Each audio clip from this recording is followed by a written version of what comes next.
Driving in, I was just thinking, man, Philadelphia probably big screwed down 2-0 in that series, blowing that big lead.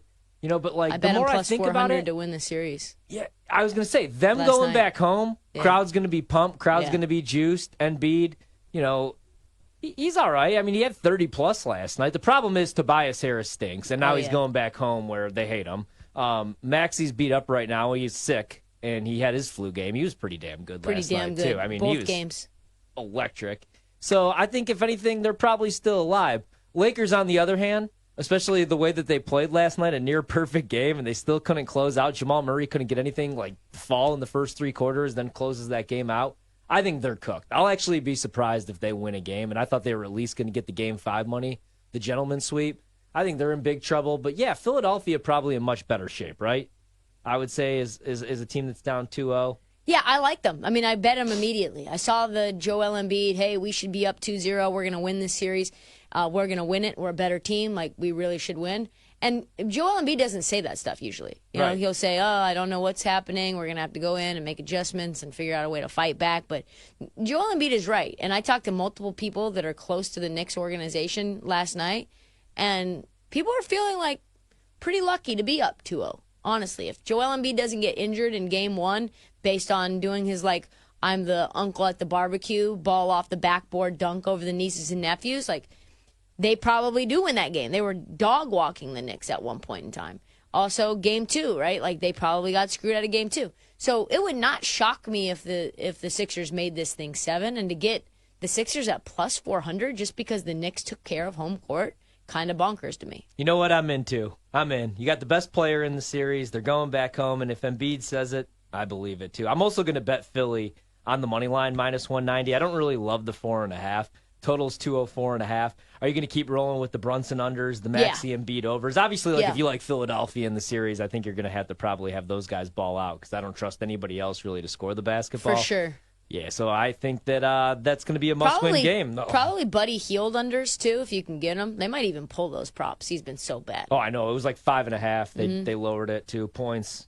I mean, he has been bad. He's a free agent, too, isn't he? Shooting 2 or 3 times. It's terrible. Yeah. Not a great fit, or not a great series. They should have probably kept him in Indiana. I'm not saying like they would have used him next year, but honestly, he was really good, and he would have helped against the Bucks series. Like he's been shooting 12, 14 times a game from deep, so he's got to figure it out. But yeah, I would continue to bet Jalen Brunson unders. I would continue to bet Tyrese Maxey overs. Really, a lot of unders. The only overs I also really love for the Knicks are Josh Hart rebounds, Josh Hart points. Yeah, I like the points and the rebounds. I mean, he averaged 14 in the regular season, and it's translated to the playoffs. I keep going under on the assists. We'll see, though. They're probably going to drop that number. Like, what do you think the ceiling is for this Knicks team? If they get past this series, can they make it to the Eastern Conference Finals? Can they give Boston a run, you think? Yeah. Well, no one's giving Boston a run. I've been screaming that at the top of my lungs for quite a while now, for months. I've asked all my friends, what is stopping you from betting the Boston Celtics to win the East right now? At that point, it was like plus 140.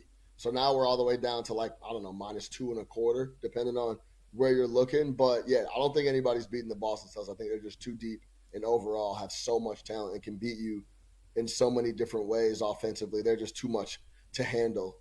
But yeah, I think this New York Knicks team can push to the Eastern Conference Finals. I'm really interested to see how this shakes when we go back to Philadelphia. Now, I work for the network. I'm very plugged in with the Knicks. I believe this game 3 is going to go the Philadelphia 76ers way. Jalen Brunson, what Nick Nurse has done to Jalen Brunson in these first 2 games of the series has been absolutely sensational. He is making every person that Jalen Brunson sees is 6'7" or bigger. They're all physical with him. Even these clean, quote-unquote, clean looks that you think Jalen is getting, there's little subtle nuanced physicality before he's separating, before he's getting lift on some of these jumpers. That's bothering him a little bit. He hasn't seen any Laurie. He hasn't seen any Maxey. It's been really a coaching masterclass from Nick Nurse, at least on that side. Batum to Kelly Oubre to then funneling him, Jalen Brunson, into Joel Embiid down low by the basket. They've been making it extremely tough on him. Now, if Josh Hart is hitting transition pull-up threes, then the Knicks might win the finals. So that's a whole different it's a whole different story, right? But I think realistically this team could go to the Eastern Conference Finals and maybe have a couple close battles with Boston. But I think the Eastern Conference Finals would be a massive year and a massive win for the franchise of the Knicks.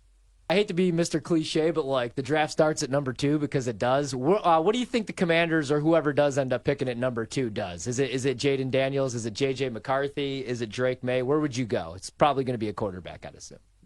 Yeah, I would say obviously the expectation is Jaden Daniels. I think the markets have very much kind of swung back in that direction. To me, I still think we're all operating under a similar assumption that the Washington Commanders have really not leaked that sort of information. So to me, I'm still kind of bracing back to what we saw last week transpire when they brought, the top end of these guys like all together, played Top Golf, did all of these things. Like to me, that really didn't signal that they had moved in the direction of Jaden Daniels positively. So I do think, although like the odds definitely are in that alignment and it is probably the most likely scenario, I do think there maybe are some opportunities because it does seem like they are at least considering other options at the second overall pick. And one of them, and I think it's kind of, happened later than most, is the JJ McCarthy news. It does seem like all insider reports are saying that they like McCarthy more than Drake May. So if it is going to be Jaden Daniels, that would be the direction that it does seem like they're going to go. But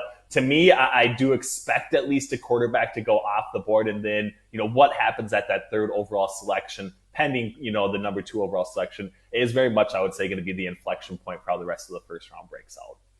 Yeah, I was looking at this parlay that you cooked up in the kitchen, and that's Caleb 1, McCarthy 2, Drake May 3, Marvin 4, and Jaden Daniels 5. So in that scenario, you don't think that Arizona will deal and go backwards. You think that they're going to go ahead and get a player who could potentially be the best wide receiver in the league in 12 to 24 months. Yeah, definitely. I've kind of been locked into this one. I maybe should have updated a little bit on my priors, but to me, like they are kind of a team heavily in need of blue chip type talent. And depending on how far they actually want to drop, if they do get an offer, like I don't really see them moving much past the 6th overall pick. And if they do go to the New York Giants selection, like they're kind of in a similar position where they might go quarterback, but they could easily want a wide receiver as well. So I do think Arizona's kind of locked into that particular pick, pending, the Drake May going at the 3rd overall selection to the New England Patriots. I do think the 5th overall pick is very much going to be the most likely selection to be traded. It does seem like the Chargers, for all intents and purposes, have kind of locked into at least an offensive tackle, preferably probably right tackle position. I think they are the one team kind of sitting in the top 5, top 6 that are probably comfortable moving into, the late 10s, even to like the teens sort of situation. So I would anticipate a trade there. And I do think like the 4th quarterback is going to come off the board. And I very much expect, given this scenario, if you do kind of buy into the Commanders maybe not being fully locked into Jaden Daniels, that's going to be the guy that absolutely ends up sliding. So I do like the play of Caleb Williams 1, JJ McCarthy 2, Drake May 3, Marvin Harrison 4, and Jaden Daniels 5. You can get that at BetMGM at 66-1 odds.